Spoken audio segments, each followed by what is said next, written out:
Existe uma frase que é o seguinte: a mensagem ela precisa ser maior que o mensageiro.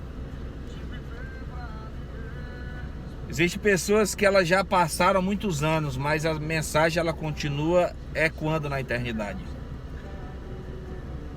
Existe um dos personagens bíblicos mais conhecidos na história, chamado Davi. Ele foi pastor de ovelha, ele venceu o urso, ele venceu o leão, ele venceu o gigante, ele se tornou rei de Israel. E quando ele ensinou o seu filho chamado Salomão, a Bíblia diz que, lá em Provérbios, que ele pegava na mão do seu filho, dava na sua mão e dizia para Salomão: olha, você sabe qual é a coisa principal? E ele disse para Salomão: a coisa principal é a sabedoria.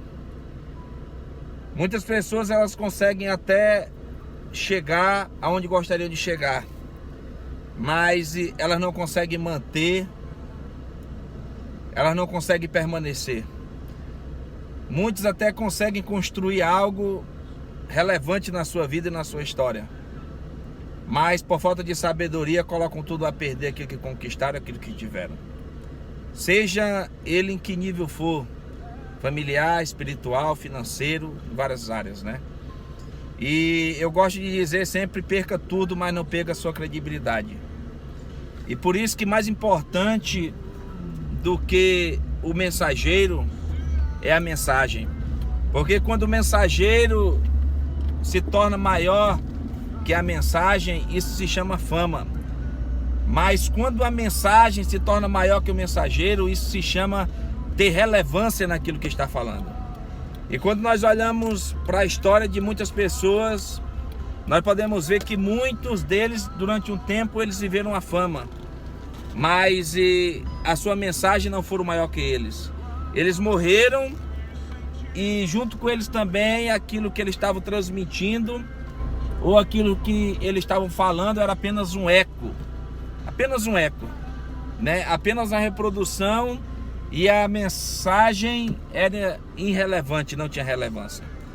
E o que precisa estar claro para essa geração, para cada um de nós, é justamente isso.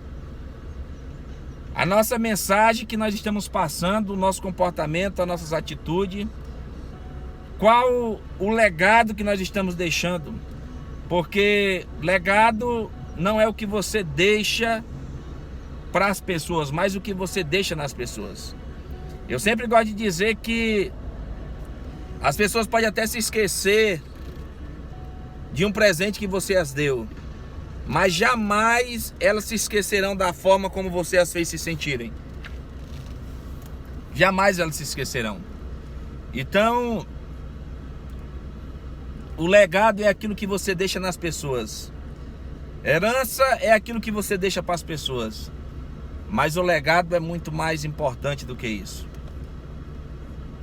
As pessoas irão passar, o tempo ele está passando, e Salomão lá em Eclesiastes 3 diz que há tempo para todo propósito debaixo dos céus. Há tempo de nascer, há tempo de crescer, há tempo de plantar, há tempo de colher o que se plantou. Mas há tempo também de morrer. O mensageiro, ele pode morrer. E se a mensagem não for mais importante que o mensageiro, se a mensagem não houver relevância, o mensageiro morre, porque a mensagem não é mais importante que o mensageiro. E tanto o mensageiro quanto a mensagem, elas são esquecidas. Mas nós conhecemos a história de muitas pessoas que, mesmo eles saindo dessa terra, a sua mensagem ela continua ecoando na eternidade. Jesus, ele viveu apenas 33 anos. E esse tempo que ele viveu aqui na terra, durante os 3 anos que ele cumpriu o seu ministério, durante o tempo que ele viveu, que ele levou a mensagem, essa mensagem alcançou milhões e milhões de pessoas e continua alcançando e mudando muitas vidas. Quando a mensagem ela é maior que o mensageiro, quando a mensagem ela tem relevância, o tempo passa, mas a mensagem continua. Então, que as suas atitudes, os seus comportamentos, o seu agir, o seu falar, o seu calar mesmo, porque mesmo calado a Bíblia diz que o tolo calado ele é tido por sábio. Venha ser uma mensagem que venha trazer reflexão à vida das pessoas.